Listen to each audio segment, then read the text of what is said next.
Today's podcast is 1 hour plus podcast for IELTS writing. So if you're getting ready for this exam, you probably know the feeling, that absolute panic when the clock starts and your mind just goes blank. It's often not even about grammar, right? It's about having ideas. And believe it or not, that's a skill you can learn. It's also a huge part of your score, a full 25% for what they call task response. That's really just how well you answer the question.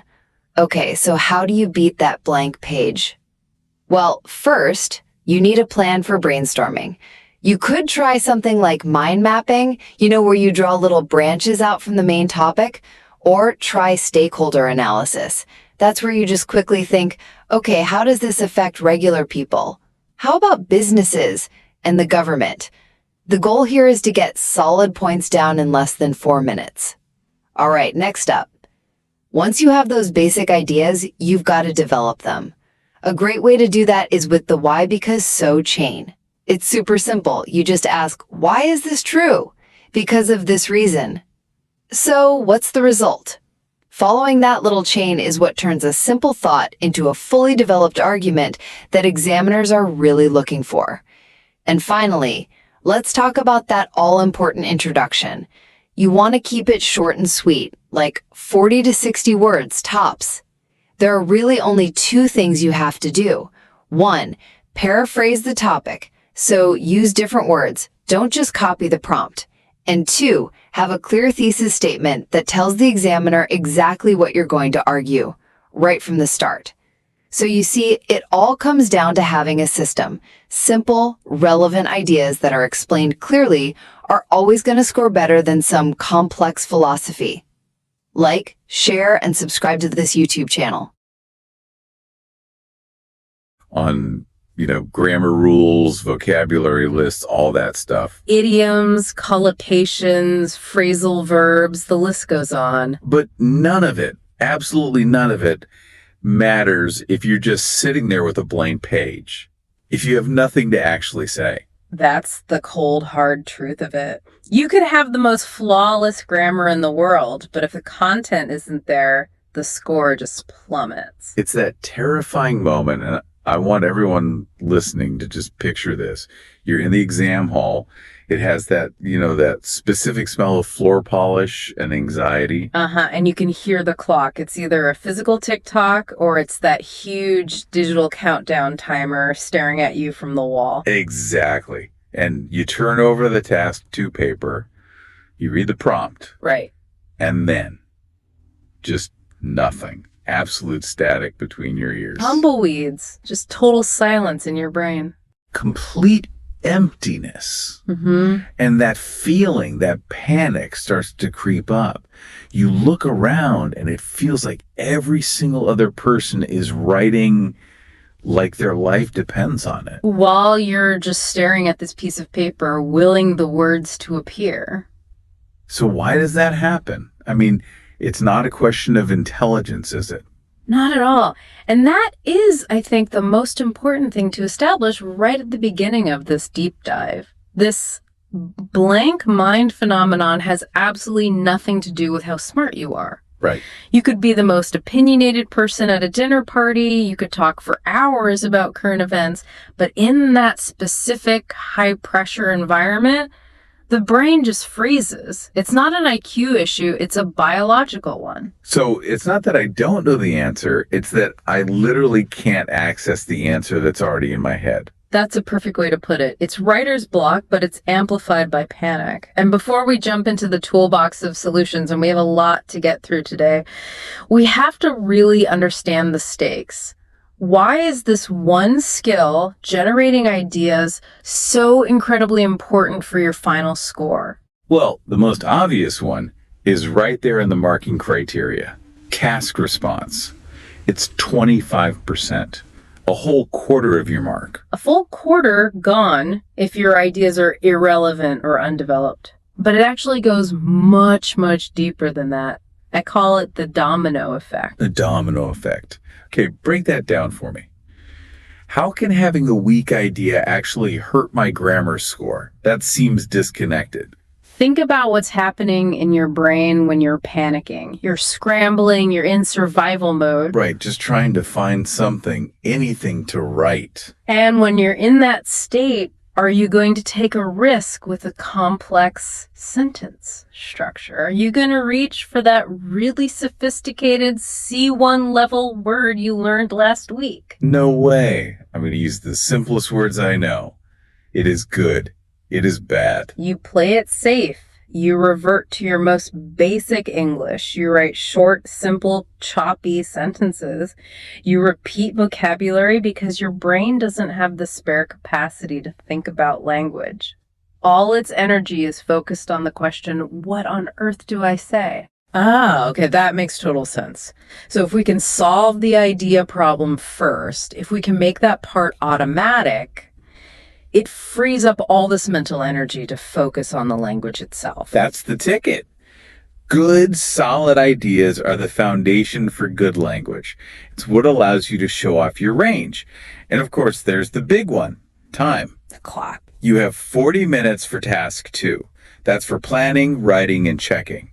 If you spend 10, or worse, 15 minutes just staring into space, you have already failed. You physically cannot write a 250-word essay and check it in the time that's left. It's impossible. Impossible. You need a system, a repeatable process that gets you from a blank page to a full essay plan in minutes, not 10 minutes, 3 minutes, maybe 2. 2 minutes? That sounds incredibly fast. It is fast, but it's also absolutely necessary.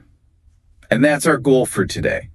To take you from a state of panic to a clear, logical procedure. I love that phrase. From panic to procedure. Yeah. Okay, let's start with the why, the psychology.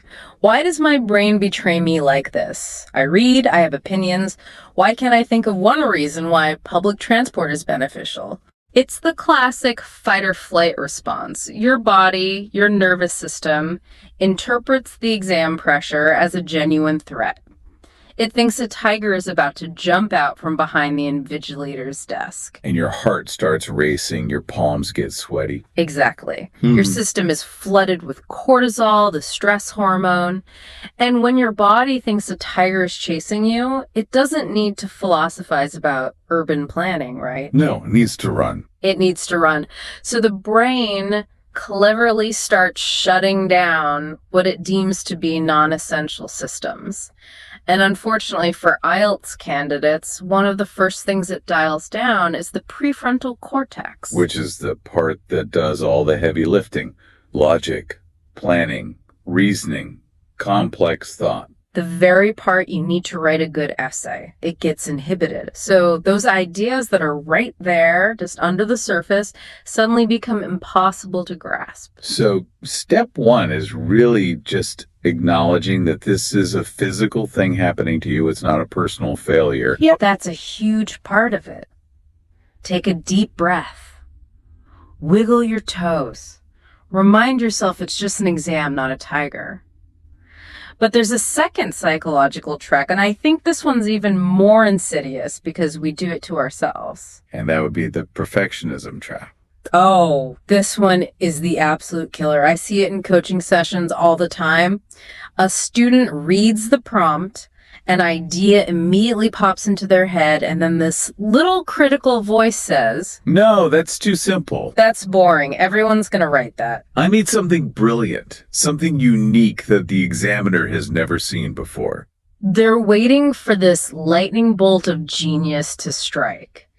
They want to write an essay so profound that the examiner will stand up and applaud. Which is never going to happen. It is a total fantasy. Let's be really clear about who the examiner is. They are most likely an experienced teacher. They have a huge pile of essays to get through. They are tired. Their coffee is cold. They're not looking for a Nobel Prize winning thesis. They are not. They are looking for a clear, relevant idea that is well supported and explained in good English. That's it. A simple idea, executed brilliantly, will always score higher than a genius idea that's explained poorly. So, boring is beautiful. Boring is beautiful. Simple is safe. You need to lower the bar for originality and raise the bar for clarity. Okay, that's a fantastic mantra to take into the exam. Lower the bar for originality, raise the bar for clarity. Let's open up the toolkit. We've got a lot of techniques here. Where should we start? Let's start with the visual thinkers, the people who like to doodle and draw connections rather than making linear lists. That's me. A straight list can sometimes feel even more intimidating. What's the go-to technique here? The classic mind mapping method. Now, most people have heard of it, but they often do it wrong in an exam context. They make it too neat, or they waste time writing full sentences in the little bubbles. Okay, so walk me through the fast and dirty version. I'm in the exam, I have my scrap paper. Let's pick a topic. Should all primary school children be required to learn a foreign language? Perfect. So, eyes closed, picture the blank paper. In the very center, you write the core concept and circle it. So, foreign language primary. Done. I've got my central bubble. Now, here's the key. Do not think linearly. Don't try to think of argument number 1, argument number 2. Think in categories. Think in big buckets. Buckets. Yeah, buckets or branches. Who is affected by this? Who is involved? Draw 3 or 4 main branches coming out from your central circle. Okay, well, the students, obviously. Good. Draw a branch and label it students. Uh-huh. Who else? Who organizes this? The education system, I guess. The schools. Perfect. There's your second branch, education system. And what about the bigger picture? What happens when these kids grow up and enter the world? That would be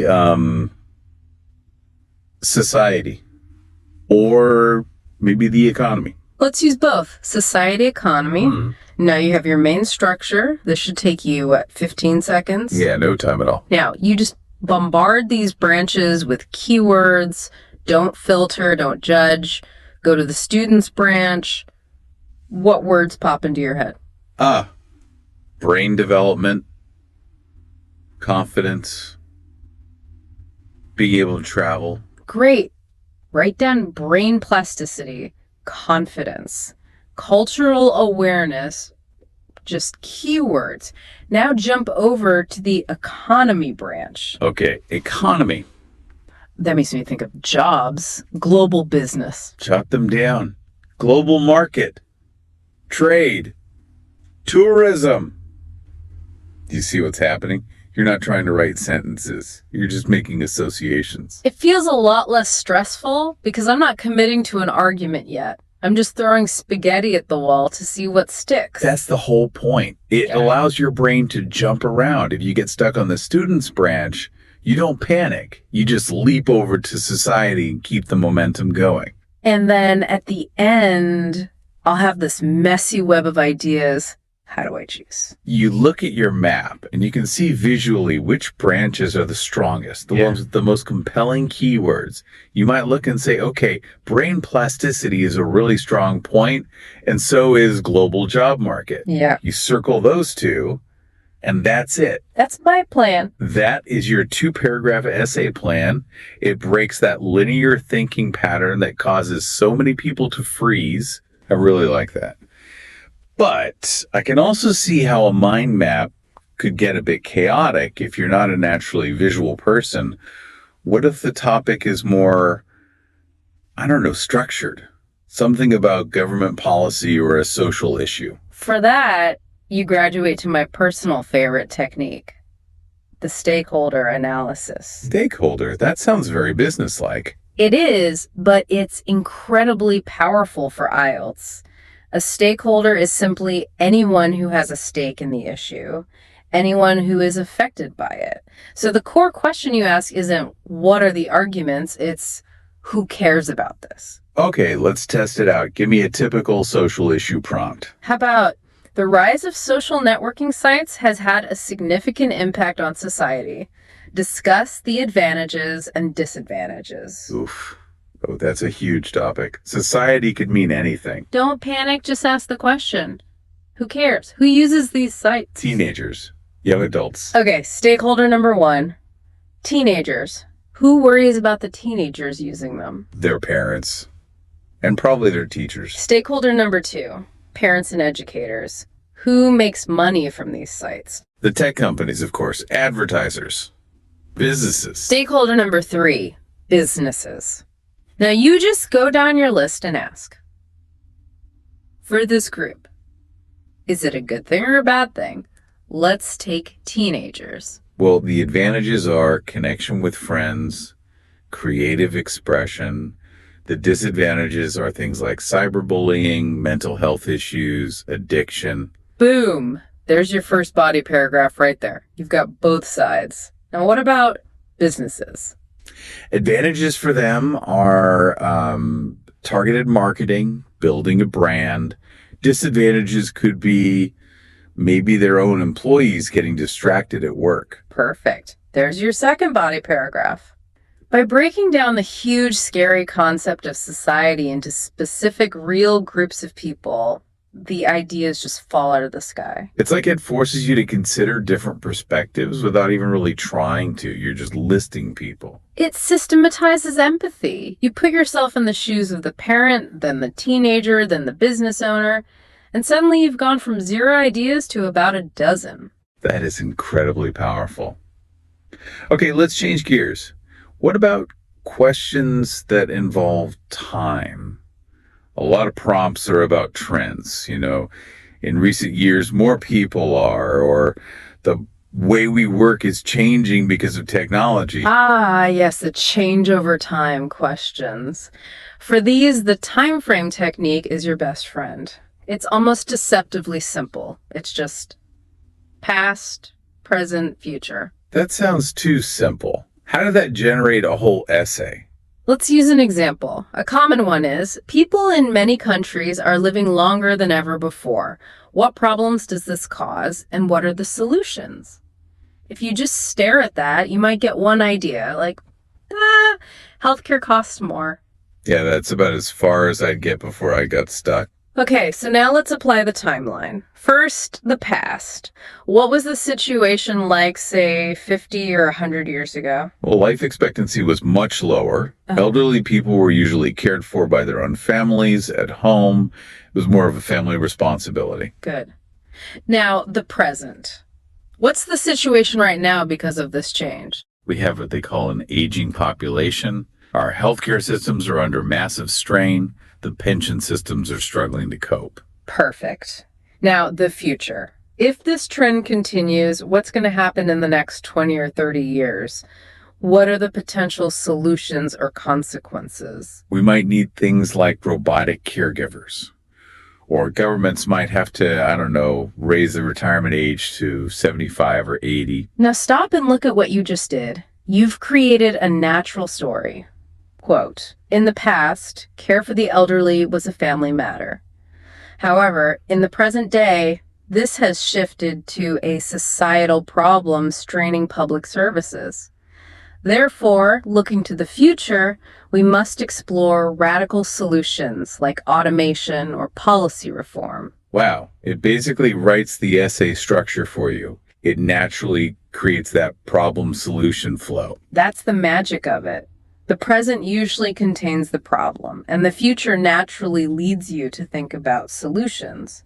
It's a very sophisticated structure that comes from a very simple thought process. Okay, I want to pause on something critical here. We've talked about getting the initial nugget of an idea. For instance, using the mind map, I came up with learning a language is good for the brain. A perfectly valid point, a good starting point. But that's where I get stuck. That's all I have. I write that one sentence and then I just repeat it in different ways. It's a classic Band 5 paragraph. It is beneficial for cognitive development. This is good for the brain. How do I expand that one little nugget into a fully developed, high-scoring paragraph? This is arguably the most important skill that separates a 6.0 from an 8.0. It's all about development and elaboration. And the tool for this is what I call the why because so chain. The why because so chain. It's a logical chain reaction. You make a statement and you never ever let it stand alone. You immediately attack it with a question, why? Or so what? Let's try it.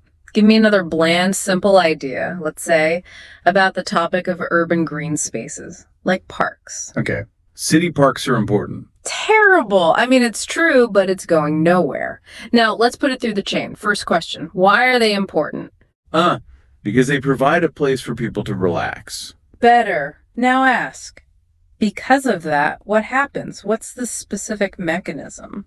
Well, people can escape the noise and the stress of the city. Good. Keep going. So what? What's the result of that escape? So, it improves their mental health, their well-being. We're getting somewhere.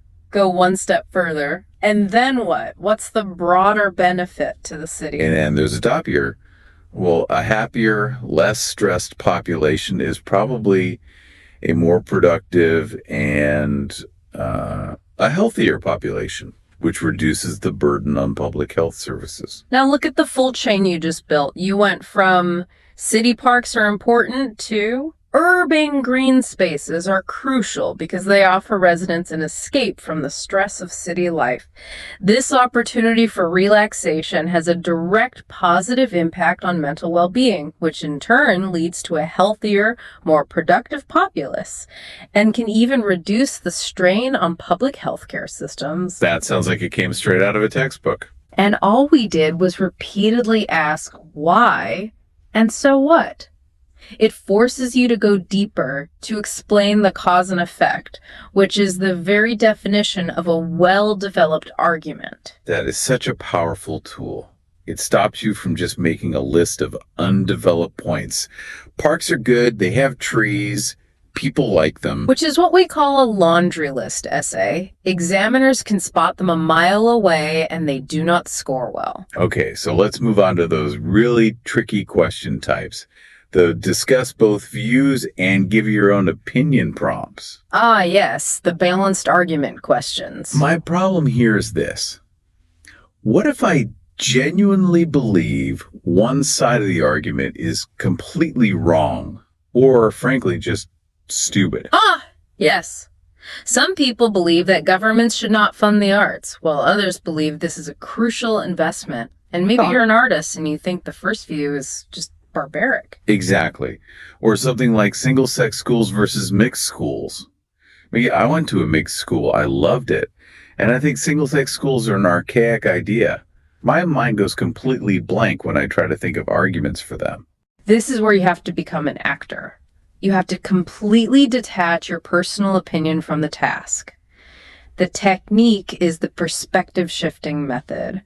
You have to mentally try on different hats. So I have to play a character. Precisely.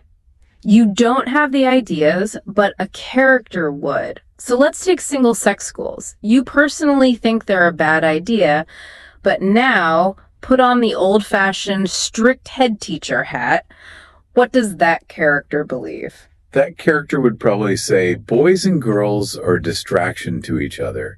They should be focused on their studies, not on socializing. Excellent. Reduces distractions. There's your first argument. Now, put on a different hat. Try the educational psychologist hat. Someone who has read studies about how different genders learn. Okay, that person might argue that teaching methods can be tailored specifically to boys' or girls' learning styles. For instance, boys may benefit from more kinesthetic learning. Tailored curriculum. There is your second, very strong argument. You don't have to believe it for a second. The character you're playing believes it. And then for my side, the one I actually agree with, I can put on the modern sociologist hat. What would they say? They'd say, the real world is not segregated by gender. Schools should prepare children for the reality of working and collaborating in a mixed gender environment. Real world preparation. Look at that. You've just generated 3 distinct high-quality arguments simply by role-playing. It's quite liberating, actually. You realize you don't have to personally endorse an idea to be able to explain it. That's it. The examiner isn't marking your personal philosophy. They're marking your ability to articulate different viewpoints in English. That's a huge weight off my shoulders. Okay, what about when the topic feels either really, really small or impossibly huge? Sometimes I get an idea, but it just feels personal or anecdotal. Like, I enjoy watching foreign films. That's not an essay point. No, it's not, but it can be the starting point. For these kinds of topics, things like culture, the environment, globalization, you need the personal to global scaling technique. Think of it like a camera zoom. You start with a close-up and then you slowly zoom out. A microscope to a telescope. I like that visual. Let's use that exact example. The advantages and disadvantages of the dominance of foreign films. Level 1, the microscope. Personal. Why do you personally watch a Hollywood blockbuster? To be honest, because the special effects are amazing and they have famous actors I recognize, it's pure entertainment. A valid personal reason. Now, zoom out one step. Level 2, community local. What happens to your local town or city if everyone only watches Hollywood films? The small independent cinema might go out of business. The local film industry doesn't get funding. Local actors and directors can't find work. Our own stories don't get told on screen. Fantastic. So now you have an economic and cultural argument on a local level. Now zoom out again. Level 3, national.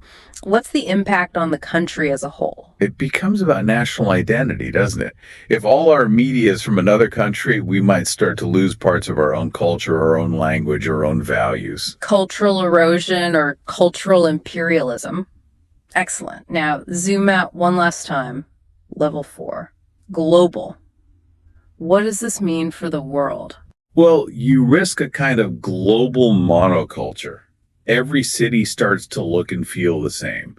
It's the homogenization of culture. Perfect. See the journey.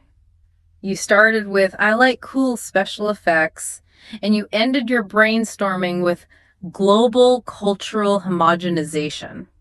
That gives you an incredible range of ideas, from the concrete to the highly abstract.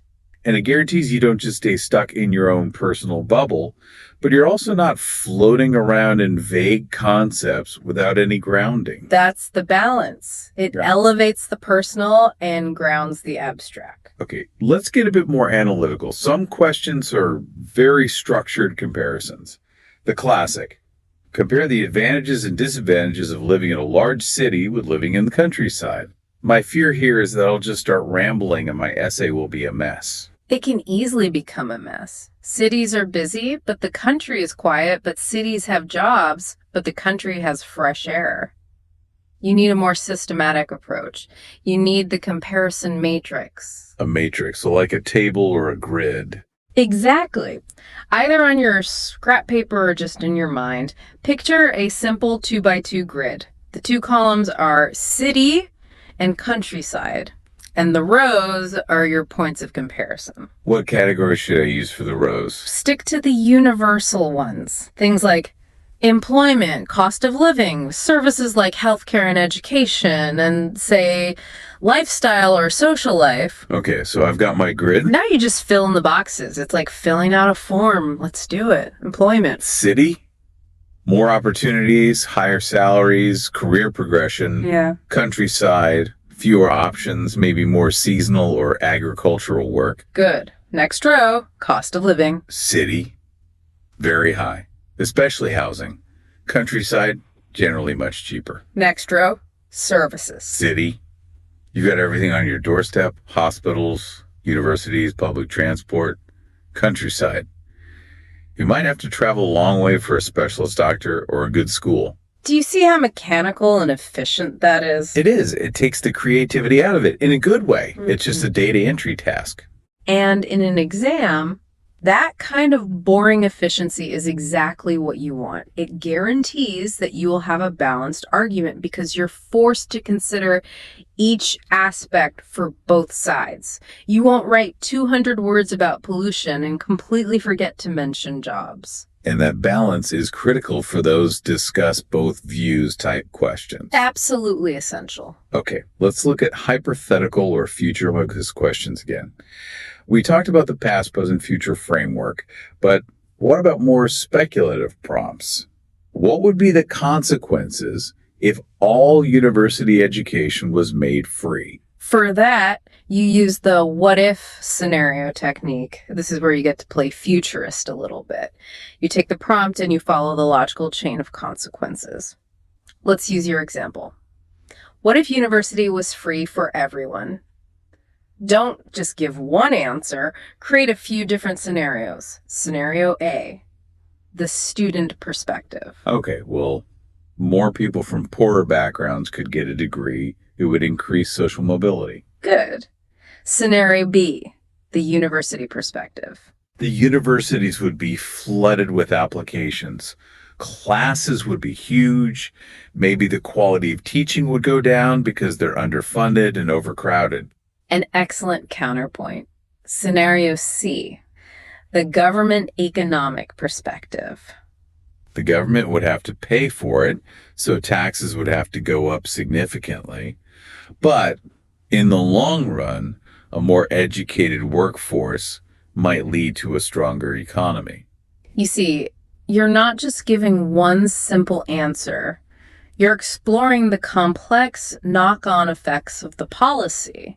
You're creating mini narratives of cause and consequence, which shows a much higher level of critical thinking. It's the domino effect again. But this time I'm the one setting up the dominoes. A perfect analogy. All right, let's wade into the really controversial topics, the ones that are designed to be divisive. Capital punishment should be abolished. Military service should be compulsory. The hot button issues. For these, you need the controversy identification method. So I need to figure out why it's controversial in the first place. Exactly. These topics are chosen for the exam because there's a fundamental conflict of values at their core. Your job isn't to solve the debate for all humanity. Your job is to identify that core conflict. Find the friction points. Okay, let's take compulsory military service. Yeah. Why do people argue about this? It's not usually about whether being disciplined is good or bad. Right. The conflict is deeper. What's the first friction point?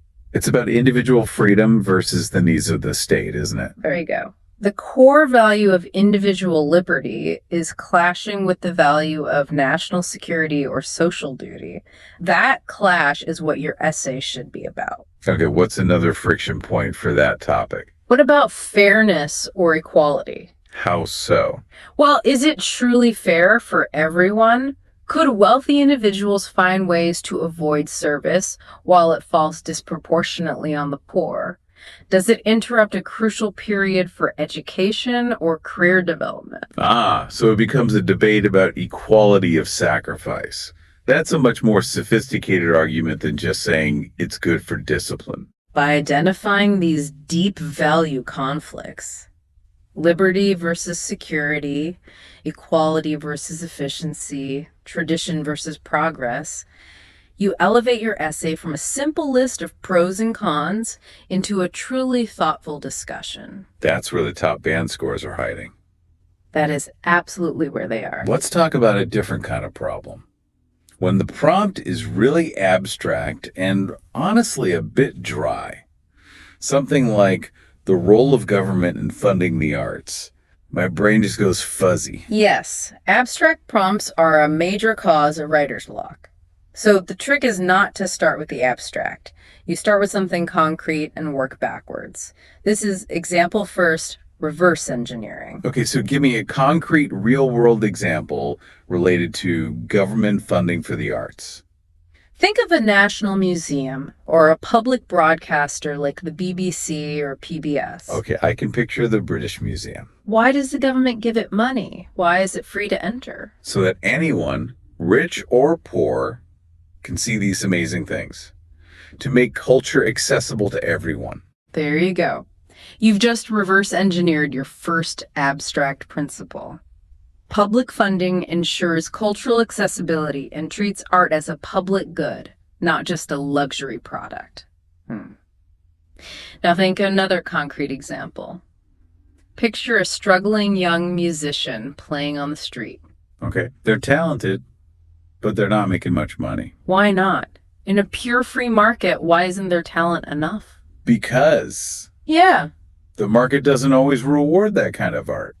It's easier to sell a pop song than a complex piece of classical music. And there's your second abstract principle. Governments must intervene to correct for market failure, as the free market alone may not adequately support culturally valuable but commercially unviable art forms. I see.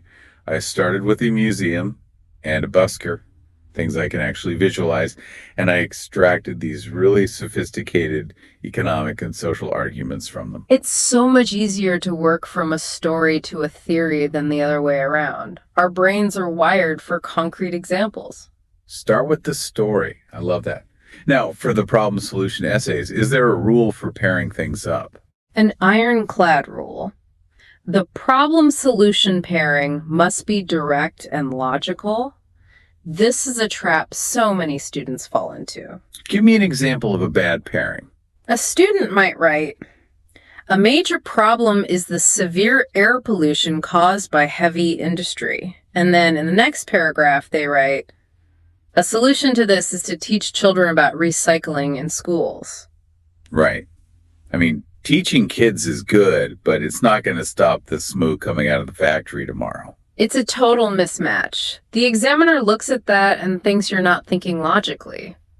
The solution has to directly address the problem you identified, if the problem is industrial emissions. The solution has to be something like stricter government regulations on factories or investment in green technology. If the problem is traffic congestion, the solution has to be improving public transport or introducing congestion charges. Yeah. You have to keep the pairs tightly linked. Exactly. Keep them married. A mismatch is a huge red flag for the examiner. Okay, I have to ask, is there a cheat code? A sort of in case of emergency break class list of ideas that can be applied to almost any topic? I wouldn't call it a cheat code, but it's a very powerful safety net. These are the universal themes.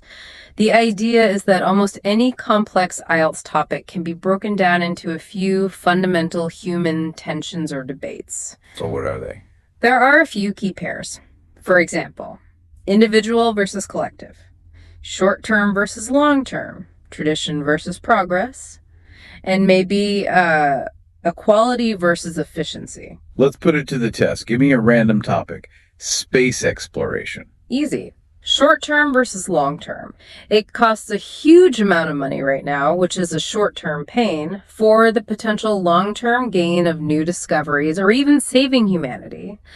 And individual versus collective. Should we spend that money on immediate needs like hospitals, which helps individuals today, or on the collective long-term goal of advancing human knowledge? Wow, okay. Another one, the rise of fast food. Tradition versus progress. The tradition of slow, family-cooked meals versus the progress of convenient, fast options. And equality versus efficiency. It's highly efficient, but does it lead to health inequalities? It actually works for almost anything. It gives you an angle of analysis instantly. It's your safety net. If your mind is completely blank, just run through that list. Is this about the individual versus society? Is it about the past versus the future? 9 times out of 10, one of those frameworks will fit and give you a way in. Okay, let's talk about some more creative lateral thinking techniques. We touched on role-playing with the hats. What about playing the devil's advocate? This is an essential tool, especially for strengthening your own argument in an agree-disagree essay. Let's say the topic is zoos should be banned, and you wholeheartedly agree. Right. My essay's easy. I'll write about animal cruelty, animals belonging in the wild, the stress of captivity. But you might run out of steam, or your argument might sound a bit one-sided. So for 2 minutes, you force yourself to argue the exact opposite. You become the devil's advocate. Why should we keep zoos? Well, I guess for conservation of endangered species and for education. They teach children about animals they'd never see otherwise. Perfect. Conservation and education. Now, you don't have to agree with those points, but you can include them in your essay to show balance. So I could write something like, While proponents of zoos often cite their role in conservation and education, these benefits are far outweighed by the ethical concerns of keeping animals in captivity. Exactly. You've anticipated the counter-argument and dismissed it. That is a very high-level rhetorical skill. It shows the examiner that you've thought about the issue from all sides. I see these acronyms in our outline here. SPCE. Love a good acronym. It helps me remember things under pressure. Acronyms are fantastic for this. They are a categorical thinking framework. They act like a checklist to make sure you've considered a topic from multiple angles. So, SCPCE stands for, SPCE stands for S social.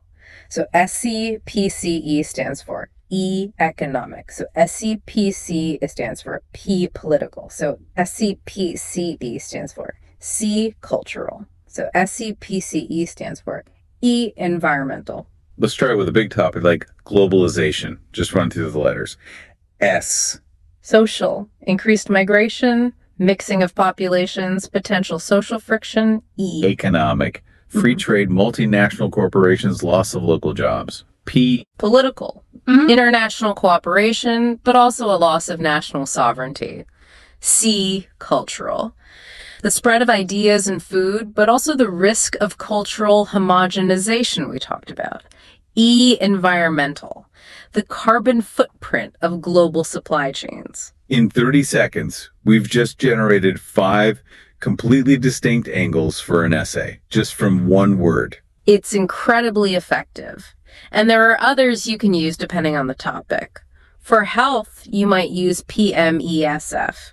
Physical, mental, emotional, social, financial. For education, ASPP, academic, social, practical, personal. You don't need to know all of them. Just have 1 or 2 in your back pocket. That's the idea. It prevents you from getting tunnel vision and only writing about, say, the economic aspects of a topic while ignoring the social and environmental ones. What about using general knowledge? I read the news, I listen to other deep dives. Can I bring that in? You absolutely should. That's the news and current affairs connection. It makes your essay feel grounded and relevant. You don't need to quote specific dates or statistics. So no need to say, according to a 2022 report. No, just general knowledge. If the topic is public health, you can absolutely refer to the challenges faced during the recent pandemic. If it's about technology, you can mention the rise of remote working. If it's transport, you can refer to the development of high-speed rail networks in countries like Japan or China. It adds a layer of credibility, I suppose. It shows the examiner you're not just writing in a vacuum. It adds weight and authority to your points. An essay that connects to the real world is always more compelling. And what about my own real world? Personal experience. I was always taught never to use I or tell personal stories in task 2. And that's generally true. You shouldn't write an anecdote. You shouldn't say, last year my friend started a small business and it was very difficult. But I can use that experience. You can mine it for a general principle. This is personal experience mining. Take that memory of your friend's business. Why was it difficult? He struggled to compete with big corporations. He couldn't get a loan from the bank. Now, generalize that. Turn it into an academic sentence. Small and medium-sized enterprises often face significant challenges, including intense competition from larger corporations and difficulties in securing initial capital. Ah, I see. The idea came from my friend, but the sentence is about enterprises in general. Exactly. Or if you remember a school project where one person did all the work. You generalize it too.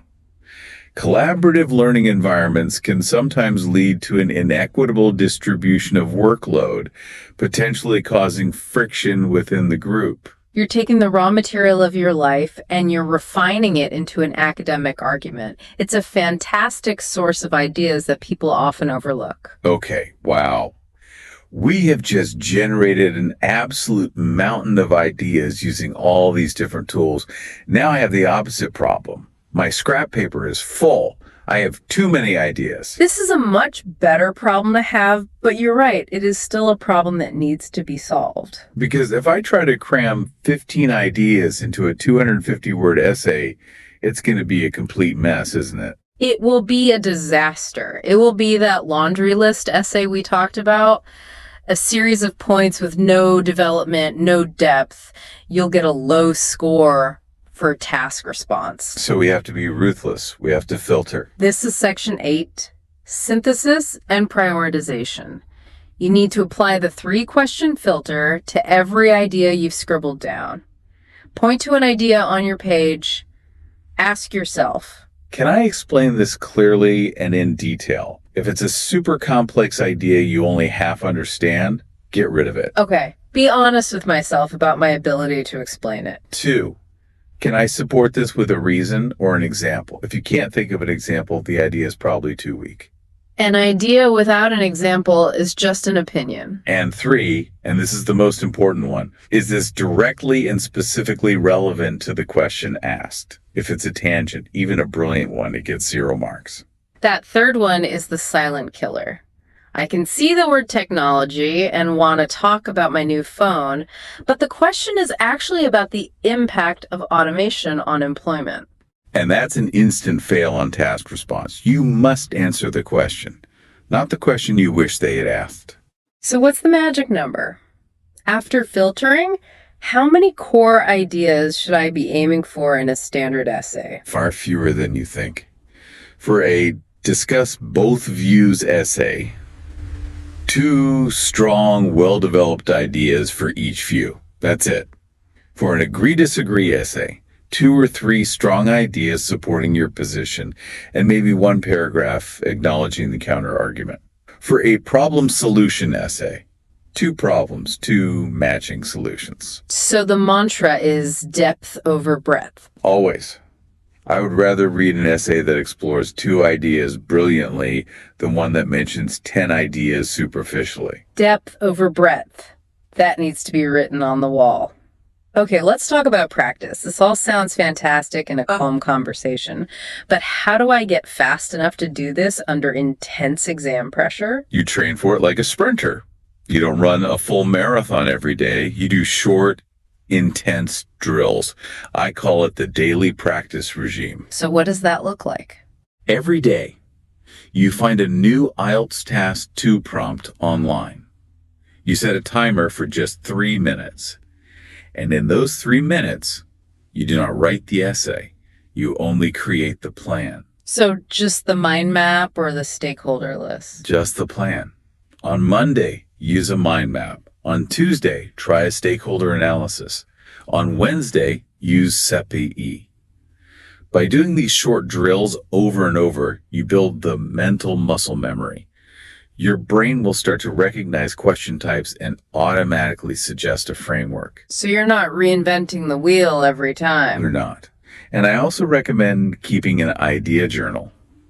When you read an article or listen to a podcast and you hear a really good argument about a common IELTS topic like the environment or education, jot it down. So you're building a mental bank of arguments. Exactly. You're preloading your brain so you never have to start from absolute zero.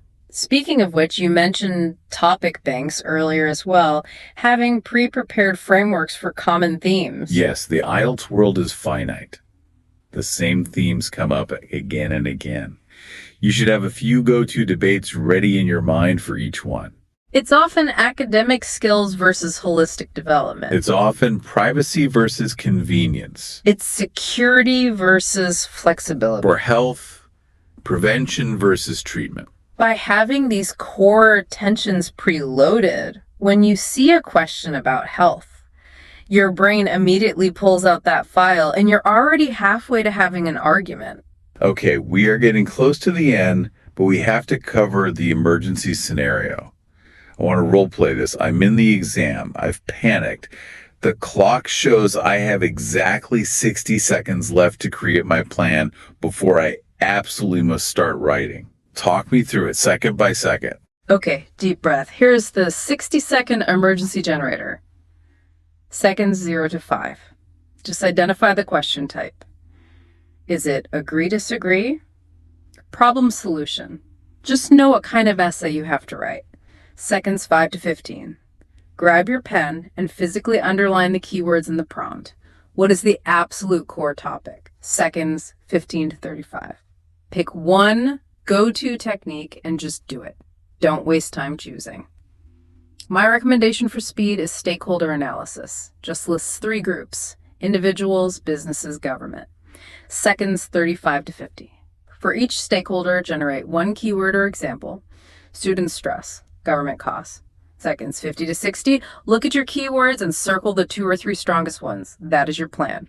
Seconds 50 to 60. Stop, breathe, and start writing. That's incredibly structured. It feels like even in a state of panic, I could probably follow that drill. The purpose of a drill is to override panic. Action cures fear. And just very quickly before we finish, task 1, the charts and graphs. Does this apply there? I'm not really generating ideas, am I? You're not inventing arguments, no, but you are generating the main idea or the story of the data. You have to select the key features.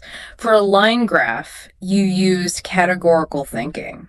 Right. What's the overall trend? What are the highest and lowest points? Are there any significant exceptions? And for a process diagram, like how chocolate is made. You use chronological thinking. What's the input? What are the key stages? What is the final output? You are generating a summary of a sequence. So the idea is the overall summary, the main trend. Yes. If you don't identify that main story, you're just listing numbers, and that's a very low-scoring task 1 response. This has been an absolutely phenomenal deep dive. My brain is full, but it's a good feeling. It feels like I have this huge overflowing toolbox now. And that's the point. You don't need to use every tool for every job. You just need to know which one to grab for the specific task in front of you. So if you had one final piece of advice for that listener who is still absolutely terrified of the blank page, what would it be? I would say that confidence does not come from inspiration. It comes from systems. If you walk into that exam hall hoping that a brilliant idea will magically appear, you are leaving your future up to chance. You're gambling. You're gambling. But if you walk in with a set of procedures, a mind map, a stakeholder analysis, a logical chain, you are in control. Remember, you do not need to be a world expert on urban planning or artificial intelligence. You just need to be an expert at discussing those topics in English. Trust the process. Trust the process. The ideas are already in your head from your life experience and everything you've ever read or watched. These techniques are just the keys that unlock the door. The ideas are already there. I love that. It really does take the pressure off. You don't have to be a genius. You just have to be systematic. Thank you so much for breaking all of this down. It has been incredibly valuable. It was my absolute pleasure. Best of luck to everyone out there with their writing. And all of you listening, I hope you take these tools and start practicing. Try that 3-minute drill. See which technique clicks with your brain. And of course, if you found this deep dive helpful and you want to catch the next one, make sure to like, share, and subscribe to this YouTube channel. Bye for now. Hello. Welcome to the Learn English Lab. Today's podcast is IELTS Writing How to Write Strong Introductions. It's fantastic to be here. This is a topic that I think, it keeps a lot of people up at night. We spend so much time talking about the body paragraphs, the conclusion, but the introduction, well, that's the moment of truth, isn't it? It really is. I mean, it's that terrifying moment. You open the exam booklet, you're staring at the blank page, and you can just hear the clock ticking away, tick, tick, tick. And there's this immense pressure to produce something brilliant, right out of the gate. It feels like this huge hurdle you have to jump before you can even start the actual race. That is a very, very vivid way to put it. And you're right, the anxiety is real. But I like to reframe that anxiety for students. I want you to think of the essay introduction not as a hurdle, but as a handshake. A handshake. Okay, I'm intrigued. Walk me through that. Well, think about it. You walk into a job interview. You meet the interviewer for the first time. what's the first thing that happens? You shake their hand. You shake their hand. And that split second, that one moment of physical contact, it tells a story. So if you give a limp, sweaty, sort of weak handshake, what are you communicating? You're saying, I'm nervous, or maybe I'm not totally sure I belong here. You're basically apologizing for your existence before you've even said a word. Precisely. You are starting from a deficit. You're forcing yourself to fight this uphill battle for the rest of the interview just to prove you're actually competent. Right. But imagine you walk in and give a firm, dry, confident handshake.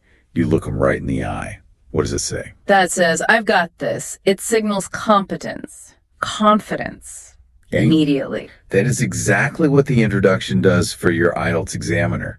It is the first impression. It's the very first time they're seeing your English in action. Ah, okay. So if it's messy or confused or it's full of basic errors, the examiner, even subconsciously, starts to tag you as a lower band student. Wow. But a strong introduction, that's your firm handshake. It sends a clear signal. I understand this task. I have the vocabulary to discuss it, and I am in total control of this language. I love that analogy. So our goal here is to walk into that essay and give the examiner a firm, confident, linguistic handshake. We don't want to be the sweaty palm guy. We definitely do not. So what's our mission for this deep dive then? We've got a lot of ground to cover. Our mission is to dismantle the mystery. I feel like so many students think the introduction has to be this, magical, poetic opening. It really doesn't. Right. We want to help you, the listener, craft introductions that are concise, clear, and structurally sound. The goal is to eliminate the fluff. Fluff is the enemy. I feel like a lot of students fall into that trap of thinking, if I just write more and more words, even if they don't mean much, I'll get a higher score. And that is the biggest trap of all. Mm-hmm. Your goal is to maximize the band score, not the word count. We're not trying to write a Victorian novel here. We're performing a very specific academic task. And frankly, a lot of students waste precious minutes writing these flowery philosophical openings that don't actually score any points. Okay, so let's unpack the actual purpose then, because it's not just about starting the essay. It has very specific jobs to do, doesn't it? It has 5 specific jobs, yes. And if your introduction isn't doing all 5 of these, it's not working hard enough for you. 5. Okay, let's hear them. First, and this is absolutely critical for the task response criteria, task understanding. You have to prove, beyond a doubt, that you actually read and understood the prompt. Right, so if the prompt is about, say, the benefits of space travel, and you start your essay by writing about transportation in general, you've already lost them. You're off the rails before the train has even left the station. Yeah. If your intro is slightly off topic, the examiner immediately assumes the whole essay is going to be off topic. That's a bad start. A very bad start. Second is context. You need to acknowledge that the topic exists in the real world, but without writing a history book on it. So acknowledging the conversation without replaying the last 100 years of it. That's the ticket. Third is your position. If the prompt asks for your opinion, you absolutely must state it. No exceptions. No hiding the ball until the end. No mystery novels. Yeah. We need to know who the killer is in chapter 1. Okay. Fourth is the roadmap. You are signaling to the reader, this is where the bus is going, so they're not lost. I like that. And finally, the 5th function is a language showcase. This is your first chance to flex your vocabulary and your grammar muscles. You do it right from sentence 1. Wow, that feels like a lot to pack into a single paragraph. I'm imagining like half a page of text just to get all that in. And see, that's where people go wrong. That would be a disaster for your time management.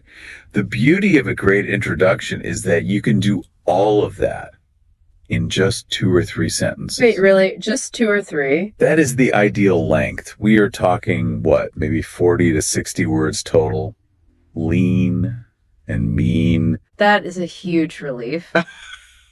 I think I was imagining having to write a mini essay before I could even get to the actual essay. Okay, let's do this. Let's dive into the anatomy of this perfect, lean introduction. You said 2 or 3 sentences. What are they? We can break it down into 3 potential components. First, you have the opening statement. This is where you provide the background and the context. Okay. Second, you have the thesis statement. This is the heart of the intro. It's your position, your main argument. The heart. Got it. And third, which I'd say is optional but highly recommended for anyone aiming for a band 7 or higher, is the outline statement. This is your map. Okay, this structure seems like the secret sauce. Let's go through these one by one. I want to start with that opening statement. You call this the funnel technique. I do, yes. Imagine a funnel. It's wide at the top and it gets narrow at the bottom. Your opening statement works just like that. Okay.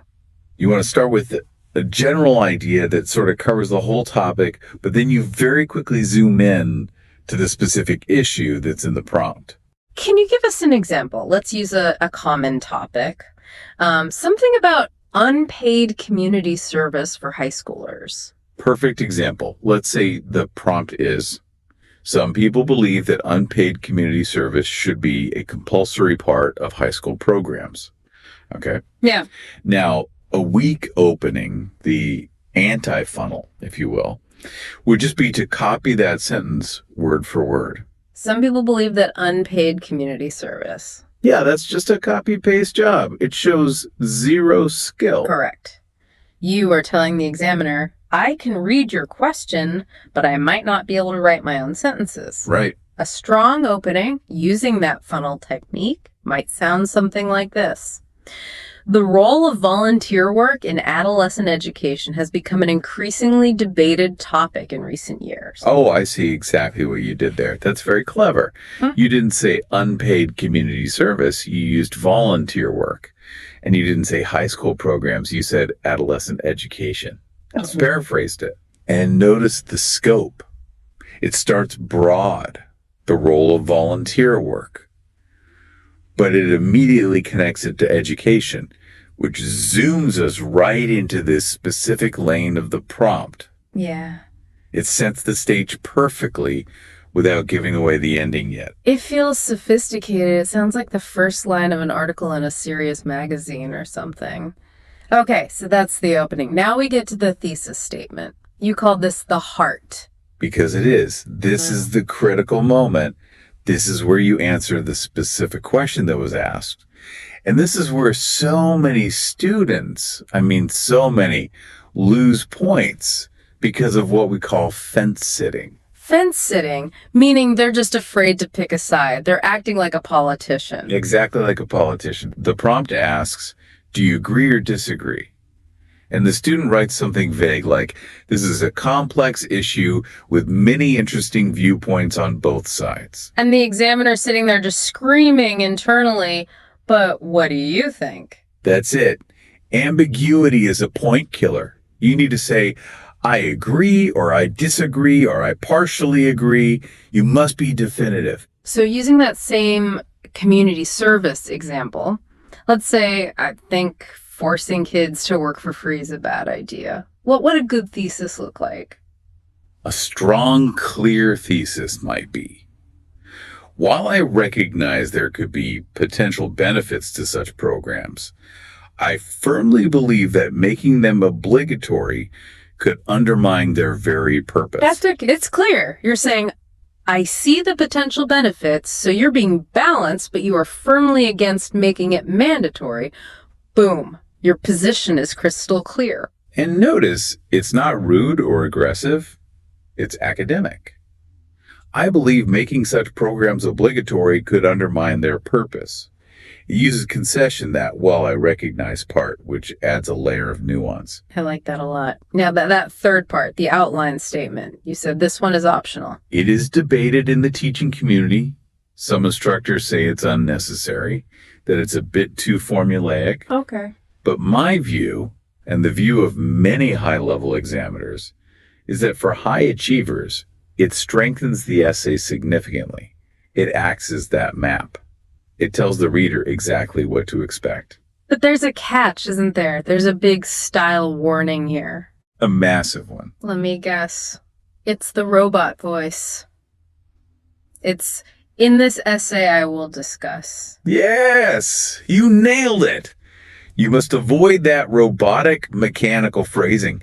In this essay, I will discuss the pros and cons. It's so clunky, it sounds like a fifth grade book report. So how do we do it better? How do we give the reader the map without sounding like a GTS? You integrate the outline into your thesis statement, or you make it flow naturally right after it. So, for example, we could just extend that thesis we just wrote. Okay. We could say, suggesting that voluntary programs would be more effective due to both practical implementation challenges and serious motivation concerns. I see. So you've just given me the two body paragraphs. You've listed implementation challenges and motivation concerns.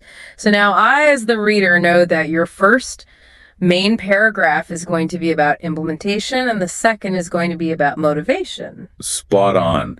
You've given me the roadmap without forcing me to read a clunky, ugly signpost. It flows. That is so slick. So the structure is context, then thesis, then roadmap, just 2 or 3 sentences, done. Done. Simple, effective, and very high scoring. Okay, now I want to circle back to something we touched on in that example because it seems absolutely critical. You changed community service to volunteer work. This feels like a huge part of the score. It is massive. And that brings us perfectly to the next section of our discussion today, which is essentially the art of paraphrasing. Right. So why is it so important? I mean, why can't I just use the words that are in the prompt? They're right there. They're the correct words. Because the examiner knows they wrote the prompt. Yeah. If you just copy their words, you're proving you can read their question, but you are not proving you can write your own sentences. I see. Copied words, and this is so important for everyone to understand, are literally disregarded from the word count and, more importantly, from your lexical resource score. Ouch. So if I copy the plant, I'm actually writing a shorter essay with a lower vocabulary score. I'm literally shooting myself in the foot. You are. You're basically sending a signal to the examiner that says, I don't know any other words for this concept. Okay, so how do we do it? What are the strategies? I feel like sometimes students just freeze up trying to find the one perfect synonym. And you don't need the perfect one. We have 4 main strategies you can use. The first and the most straightforward one is just synonym replacement. Just swapping words for other words with a similar meaning. That's it. So international travel might become overseas tourism or global mobility. Children could become minors, youngsters, or youth. Can I say kids? I would strongly advise against it. Kids is too informal. It's slang. Keep it academic. Think offspring, juveniles, adolescents. Got it. And what about a common word like increase? Increase could become a surge, an escalation, or you could say things proliferate. Escalate. I like that one. It sounds dramatic and academic. It's good academic vocabulary. Now, strategy number 2 is changing word forms. This is where you might turn a noun into a verb or an adjective into a noun. This is a lifesaver if you can't think of a direct synonym. Can you give me an example of that? Sure. If the prompt talks about the popularity of online shopping, you could change that. You could write, online shopping has become increasingly popular. You've changed the noun popularity to the adjective popular. It's simple, but it's really effective. You've basically just rearranged the furniture in the sentence. That's a great way to put it. Strategy 3 is changing the sentence structure, and this usually involves playing with the grammar. The classic move here is switching between the active and the passive voice. The dreaded passive voice. My high school English teacher always told me to avoid it at all costs, but you're saying here it can actually be useful. In narrative storytelling, yes, we often avoid it. But in academic writing, we love it. It sounds more objective and formal. Okay. So if the prompt says, technology has changed communication, you can flip that into the passive and say, communication methods have been transformed by technological advancement. Transformed by, that sounds very sophisticated. And it puts the focus on the communication methods rather than on the technology. It does. It shows the examiner you can manipulate the grammatical structures of the language.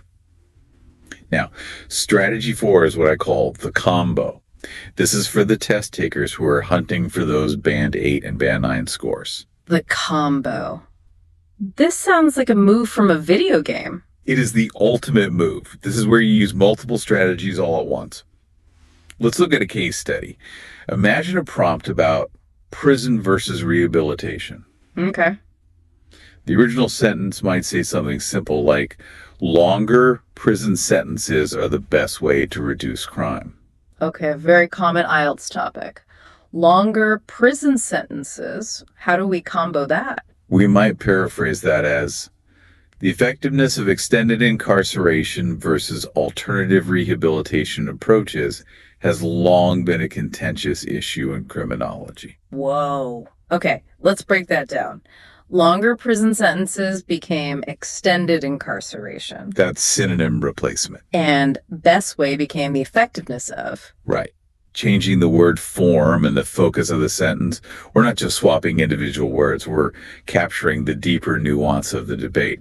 That is a band 9 paraphrase right there. It sounds so professional. It sounds like something you'd read in The Economist or a university textbook, not a student essay. And that is the goal.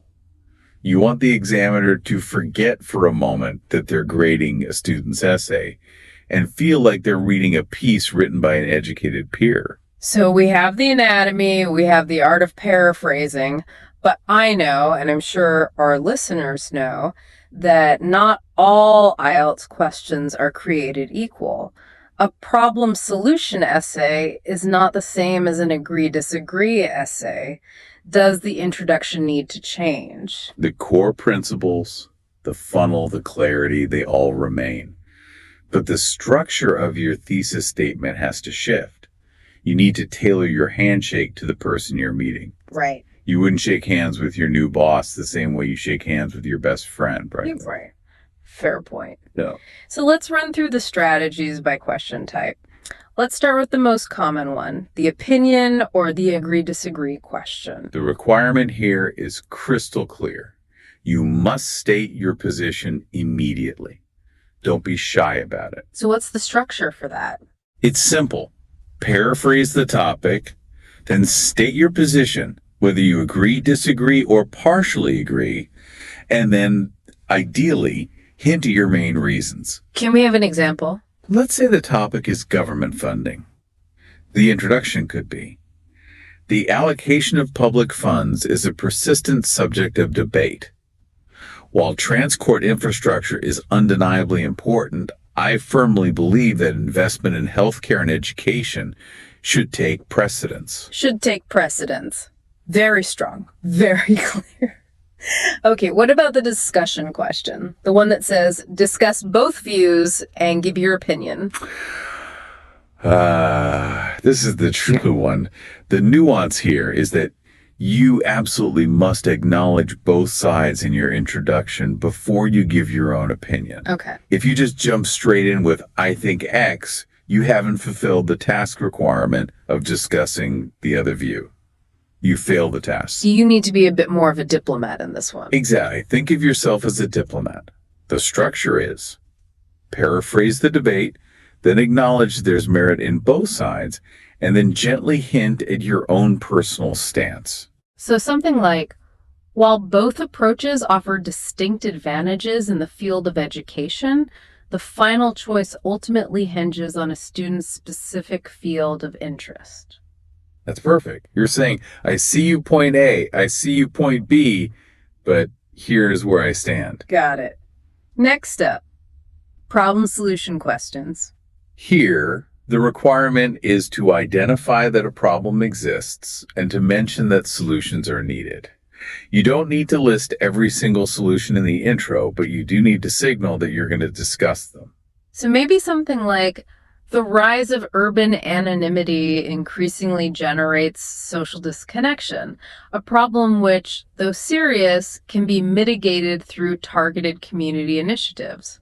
Can be mitigated through targeted community initiatives. That is your thesis. It tells me you're going to discuss the problem, which is the anonymity, and then you're going to discuss the solution, which is the initiatives. Simple enough. What about the two-part questions?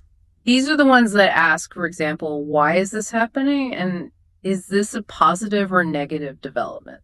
You must answer both parts in the introduction. If you only answer the why part, you're going to lose points on task response. You've only done half the job. So the intro really needs to be a doubleheader. It does. For example, the recent surge in childhood obesity stems primarily from shifts in lifestyle and diet. That covers the why, a worrying trend that requires coordinated intervention from both families and schools. That covers the is it positive or negative part. You're really just answering the questions in miniature form in the intro. That's a fantastic way to think about it. The introduction is the miniature version of your entire essay. And finally, the advantages, disadvantages question. This one is very similar to the discussion essay. You paraphrase the topic, you acknowledge that both pros and cons exist, and then you state if one outweighs the other, but only if the question asks you to. Right, because sometimes it just says, what are the advantages and disadvantages? And other times it will explicitly ask, do the advantages outweigh the disadvantages? Correct. You have to read the prompt very, very carefully. That is always step one. Okay, we're really cruising now. But even with all these templates and structures, I know things can go wrong. I want to talk about the danger zones. Let's get into the common pitfalls and mistakes. Oh, there are so many traps a student can fall into. We've already mentioned what I think is mistake number one, the copy-paste error. And we really can't say it enough. Do not copy the prompt. It absolutely destroys your vocabulary score. Just don't do it. Amen. Mistake number two is what I call the too vague trap. This is when a student writes an introduction that is so broad, so generic, it could apply to almost any essay topic. You mean something like, education's a very important topic, and people have many opinions about it. Yes. Or my personal favorite disaster. Since the dawn of time, humans have communicated with each other. Oh no. Since the dawn of time. Sound like the voiceover for a bad history documentary. It's pure filler. It means nothing. It's a complete waste of words and time. It's like filling the space with air instead of substance. Exactly. Your intro needs to be specific. Yeah. If the prompt is about mandatory volunteering, don't just talk about education. Yeah. Talk about student autonomy or civic responsibility. You have to drill down. Okay, what's mistake number 3? The bloated intro. This is writing way too much. Way too much. Anything over, say, 80 words is getting into the danger zone. But why? I mean, wouldn't writing more show off more of your English skills? It's a bad trade-off. It eats up your time and your space. Remember, you have a word count to hit, but the points are scored in the body paragraphs. That's where you develop your arguments with examples and evidence. Right. If you spend 15 minutes writing a beautiful 100-word introduction, you have stolen that time from the main event. You're setting yourself up to rush your body paragraphs and your conclusion. So cut the philosophical musings. Keep it tight. Mistake number 4 is what I call the robot voice. Beep boop. I'm writing an essay. That's basically it. It's using memorized templates and phrases that don't quite fit. Things like, in this modern era, or the classic, it is often said that. Oh, I bet examiners must see in this modern era 1,000 times a day. They do. And they are trained to spot these cliches.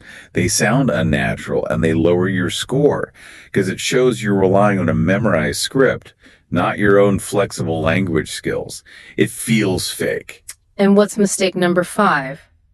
The mystery position. We touched on this one earlier. This is writing something like, I will discuss both sides, but then refusing to hint at what you actually think until the very last sentence of the conclusion. Yes. Don't save the surprise for the end. This is not a murder mystery novel where you have a big reveal. Right. Clarity beats suspense every single time in academic writing. Tell me where we're going before we start the card. Okay, I want to shift gears a little bit. We've covered the fundamentals and the common mistakes. Now I want to talk to the people listening who are really aiming high. They don't want a band 6. They want a band 8 or even a band 9. What are the advanced techniques they need to be using? This is where we get into the really beautiful nuances of the English language. The first technique is using complex sentence structures. Moving beyond the cat sat on the mat. Precisely. You have to move beyond simple subject, verb, object sentences. You want to be using things like relative clauses, sentences that use words like which, who, or where. You want to use concession words like despite or although. Can you give us a before and after comparison? Sure. A basic sentence might be, climate change is bad. It affects many countries. 2 simple sentences. Very simple. Band 5 or 6, maybe. Maybe. An advanced version would combine those ideas. Climate change, which poses existential threats to many coastal communities, demands coordinated international action despite the significant economic costs involved. Wow. That which and that despite adds so much texture and flavor. It connects the ideas together rather than just listing them. It feels like a web of thought. It creates logical flow and it increases the density of your information. The next advanced technique is showing critical thinking and analysis. How do you show critical thinking in just a 2-sentence introduction? By shifting your language from being purely descriptive to being analytical. Descriptive language just says X happened. Analytical language says X happened, and this implies Y. Okay, give me an example of that. A descriptive sentence would be, social media changed communication. It's true, but it's simple. Right.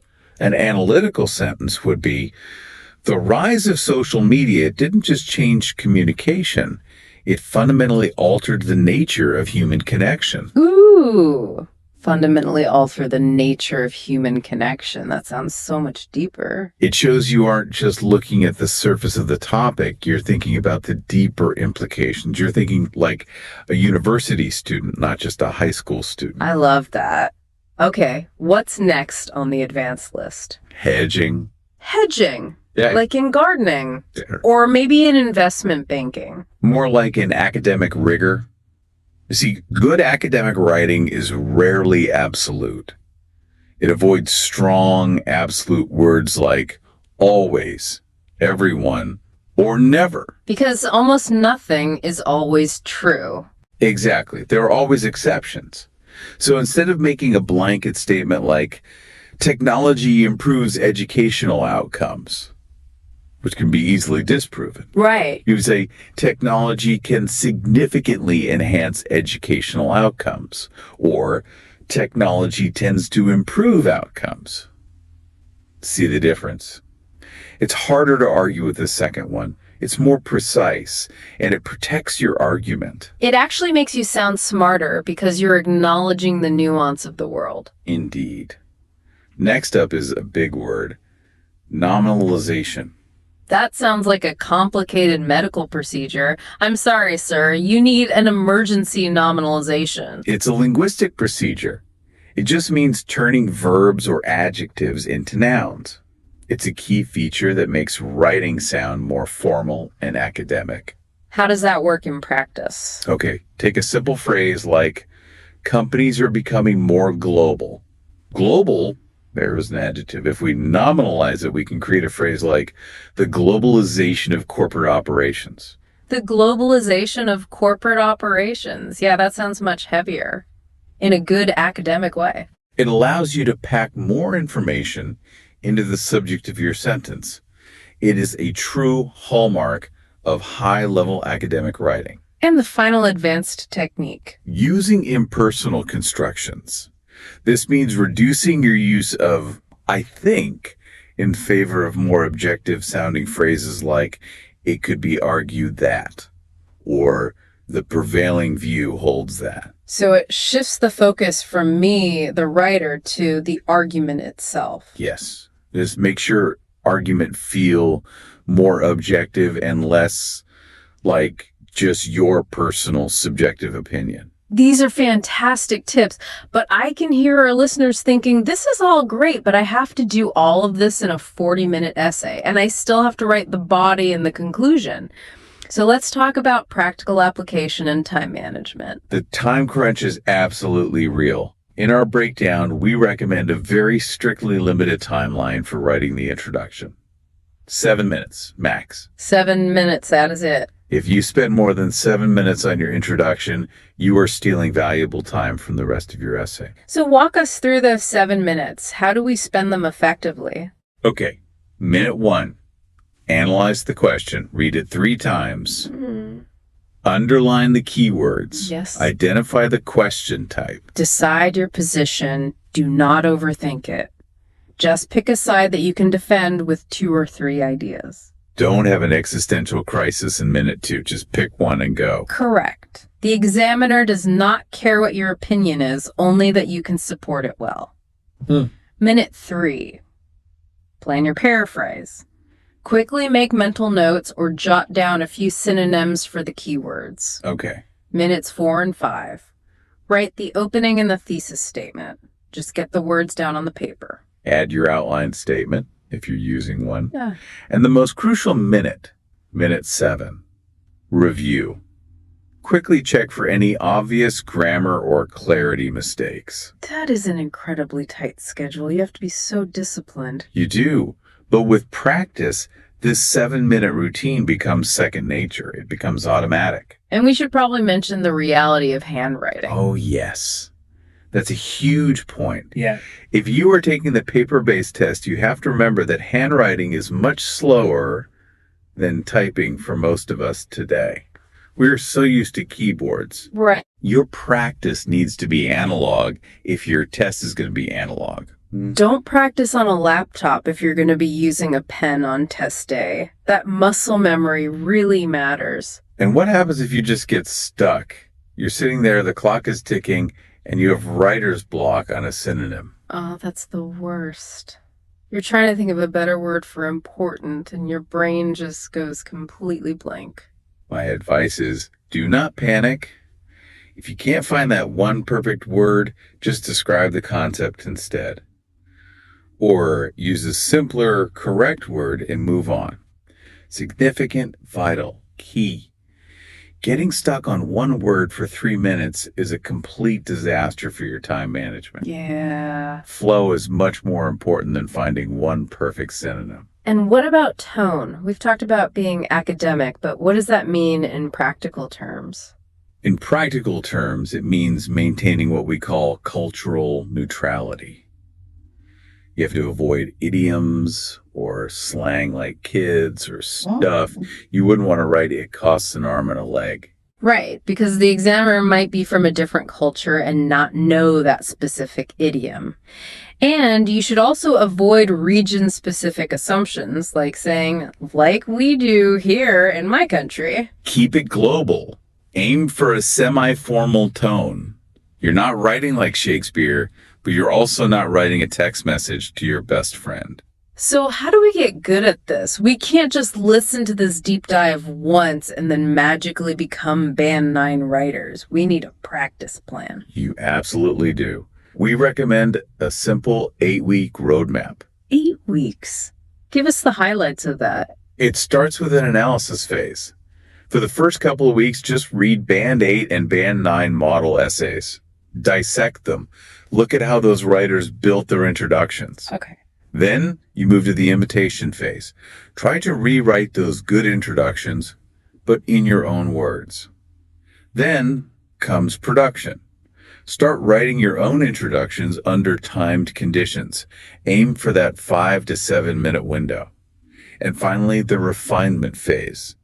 This is where you connect your introductions to full-body paragraphs to make sure the whole essay flows together logically. I really like that the plan starts with analysis and imitation first. It takes the pressure off having to create something from scratch and focuses you on understanding the mechanics first. Exactly. You have to learn the rhythm of the music before you can try to write your own song. So what's the single most important key takeaway here? The introduction acts as a promise to the reader. The body paragraphs must deliver on that promise. Consistency is absolutely key. Right. If your introduction is written with band 9 vocabulary and complex sentences, but your body paragraphs drop down to band 5 simple sentences, the examiner will notice that gap immediately. It's like you're wearing a very fancy tuxedo jacket, but with old pajama pants. It just doesn't work. That is a perfect analogy. So to wrap all this up, we have the 2-sentence solution, a sentence for context, and a sentence for your thesis. Yes. Keep it simple and clear. You have to paraphrase, don't just copy. Never, ever copy. You have to be clear, not vague. You have to be concise, not bloated. And remember, mastering this skill isn't just for the test. Right. Here is where it gets really interesting for life beyond the exam. Why else does this matter so much? Well, think about the professional world or university life. The ability to organize your thoughts under pressure, to summarize a complex situation and state your position clearly within the first 30 seconds of a meeting. That is a superpower. That is the handshake again, isn't it? It is. It's the exact same skill. If you can do this effectively in an IELTS essay, you can do it in an executive summary for your boss or in a pitch deck for a client.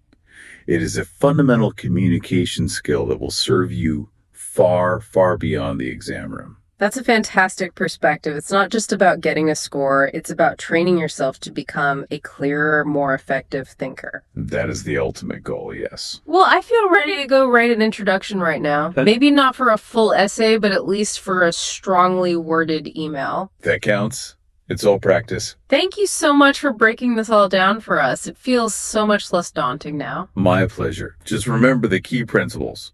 Funnel, thesis, map. You can do this. And to our listeners, if you found this deep dive helpful, please make sure to like, share, and subscribe to this YouTube channel. It really helps us keep bringing you these insights. Yes, please do. And good luck with your writing. Bye for now.